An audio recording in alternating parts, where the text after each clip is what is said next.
Do you guys remember the Nokia Lumia 1020 phone? It had this circular camera design in the back, which was really cool, but unfortunately, I think all Windows phones kind of flopped. But the circular design is back with the new Vivo NEX 3.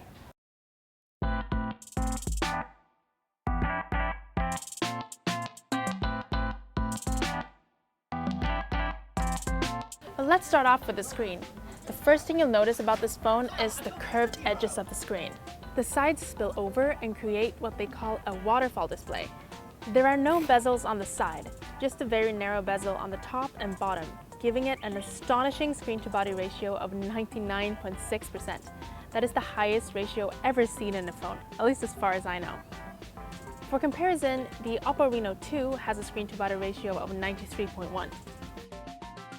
It is a 6.89-inch Full HD Plus flexible screen, and the sides have a curvature of close to 90 degrees. That's more than curved phones like Samsung Galaxy S10, for example. In terms of display parameters, this screen has a maximum brightness of 800 nit, and you can see the display clearly even in direct sunlight.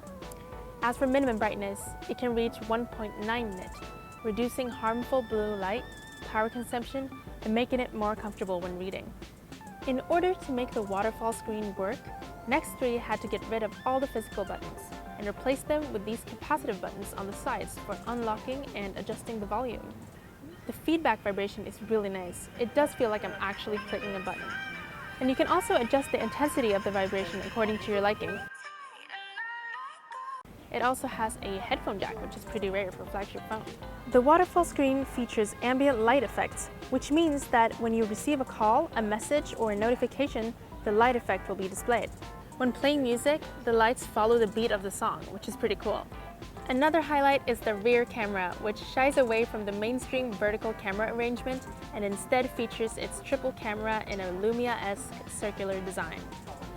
The main camera is the 64-megapixel snapper.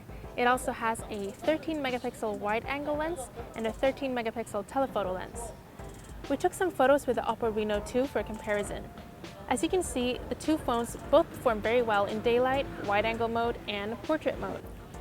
I think the details, though, might be slightly sharper in the photos taken by the NEX 3. We also discovered that the NEX 3 handles backlighting really well. Compared to the Reno 2, the NEX 3 performs much better. Color calibration done by the system algorithms appear more saturated, but the overall image is still good. The NEX 3 front camera is a pop-up camera similar to the Vivo X27 Pro. When the camera opens and closes, it makes these high-tech sound effects. Sounds like we're on Star Trek Enterprise. Now, in terms of photo editing, the NEX 3 really blew me away. Are you ready for this? So, it has an AI map function that can automatically find the people in the photo and separate them from the background. Then you can add filters to the background and the person separately, and you can even change the background entirely. You can also cut out unwanted people from the photo. It's pretty amazing. Being a flagship, the NEX 3 obviously features some top-notch specs. It's powered by Qualcomm's latest Snapdragon 855 Plus processor, supporting 5G networks and NFC. The gaming experience is also impressive.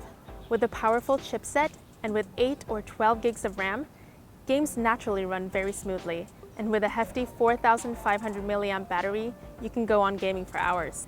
The built-in cooling system seems to be doing its job, and after half an hour of gaming, the phone still hasn't heated up, unlike the Redmi Note 8 that we reviewed recently. I'll leave a link in the description if you want to check it out. Now, my first concern when I saw this phone and the curved screen was that you would accidentally press things on the side right here. But after using it to watch videos, game, chat, and so on, it's actually fine. The problem, however, is that you can't always see the screen on the curved edges unless you turn the phone.